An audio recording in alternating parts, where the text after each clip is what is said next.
Okay, so I don't even know how to start this because I've been going back and forth for weeks trying to figure out if I should even tell this story. This involves someone I genuinely care about, someone I laugh with every single day at work, someone who has been there for me through some really hard moments, and I still don't know what to do with what I know about her. But I can't keep carrying this by myself anymore. So here we go. Her name is Louisa, not her real name, obviously. And what I'm about to tell you is not just a cheating story. I need you to understand that before we even get into it, because if I just said my coworker is cheating on her husband, you'd probably be like, okay, and? But that is not what this is. This is about what she did with her 5-year-old son, her nonverbal, autistic 5-year-old son. Can you just sit with that for a second? Because I had to. And honestly, I still am. So let me tell you about Louisa, because I want to be clear. I am not telling this story because I hate her. I'm telling it because I genuinely loved her. Past tense. I'm still figuring out what tense to use, honestly. Louisa is one of those people who just pulls you in. She's funny, she's warm, she remembers everything about you: your kid's name, your mom's surgery, what you ordered the last time you got lunch together. She makes you feel seen. And that's what makes all of this so much harder to process, because the person I just described to you is the same person who did what I'm about to tell you. And I keep asking myself, which one is the real Louisa? Okay, so Louisa is married, has been for years, and her husband, I've met this man, is completely devoted to her, like genuinely, embarrassingly in love with his wife. He works close to their house, like walking distance close. They have a son together. We'll call him Matthew. Matthew is 5 years old, he's autistic level 2 support needs, and he is nonverbal. He does not speak. I want you to hold on to that detail because everything, and I mean everything, comes back to that detail. Now, Louisa has been cheating on her husband for a long time. And when I say a long time, I don't mean she had a moment of weakness once. I mean, she has been involved with 5 different coworkers over the years. 5. And most of us at work knew. Like, it wasn't even really a secret. But the main one, the one that's been going on for over 5 years, we'll call him John. John is also married, and John and his wife just had a baby, like a brand new baby.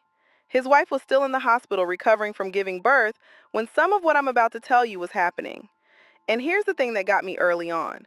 Someone at work actually went and told Louisa's husband directly, looked him in the face, and said, your wife is cheating on you with John.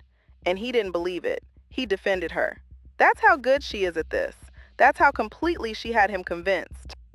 So let me walk you through some of the things Louisa told me herself, because she told me everything, and I mean everything. At some point, she starts bringing John to her house, where her husband could literally walk in at any second because he works down the street, where Matthew lives. And she's telling us this at work, like she's telling us about a TV show she watched. No shame, no anxiety, nothing. Just, this is what happened. Can you believe it? Moving on. Then there's a time she goes to John's house while his wife is out at a prenatal appointment. Except the wife comes home early and Louisa has to run out the back of the house. No shoes on, in her underwear, clothes in her hands. She called me right after, completely falling apart, saying she was done. She couldn't keep doing this. She was never going to see him again. She was crying. She promised me. A few weeks later, they were back together. And at that point, I was shocked, but I wasn't at the level I'm at now. Because at that point, it was still just a messy, reckless cheating story. And then she told me about the motel. And the only reason I know about the motel is because Louisa told me, like she tells me everything, which is exactly what led to what happened a few weeks later. I'm sitting in a waiting room at my kid's doctor's appointment. There are other parents there, little kids playing with the toys in the corner, one of those TVs on the ceiling playing cartoons, and my phone starts going off with messages from Louisa.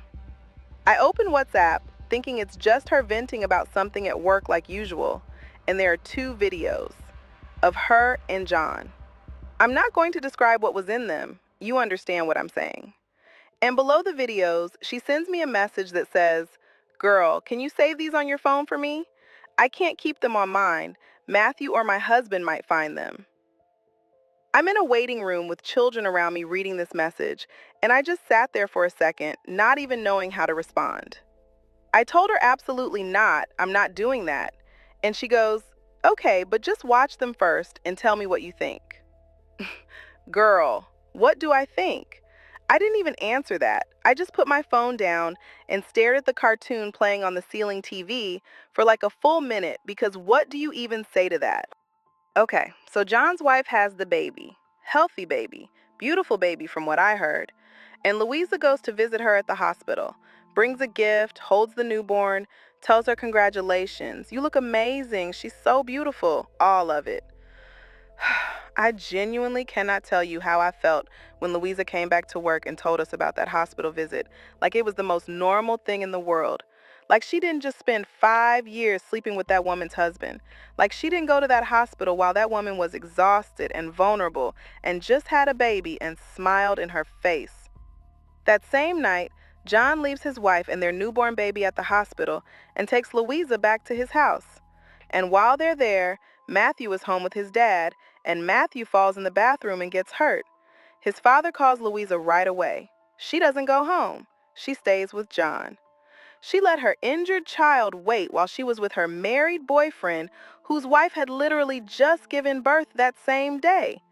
By the time she finally gets back, her husband and Matthew are already at the hospital. And I'm sure she had some explanation, some story, some version of events that made it all make sense. Because that's what Louisa does. And here's where I land. Every time I try to process this, I keep coming back to one moment.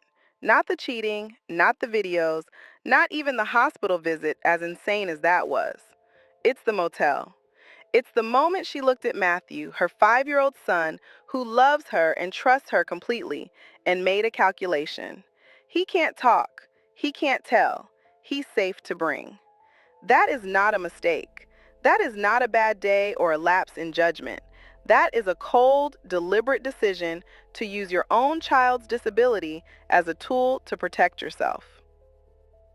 And once I really sat with that, I started seeing everything differently. Every time she told me something in confidence, every favor she asked me, every moment she pulled me into her world and made me feel like I was the only one she trusted, I started asking myself, was I being used too? Not the same way Matthew was, but was I just another person in her life that she calculated was safe? I don't know. I genuinely don't know. And that uncertainty is its own kind of awful. Anyway, girl, I need to go now. Talk to you later. Bye. Every call has a story, and some calls you really wish you never picked up. Tell me what you think in the comments. Would you end this friendship, or would you have been gone a long time ago? Subscribe to Dial and Tell, because this is only the beginning. Dial and Tell. Every call has a story.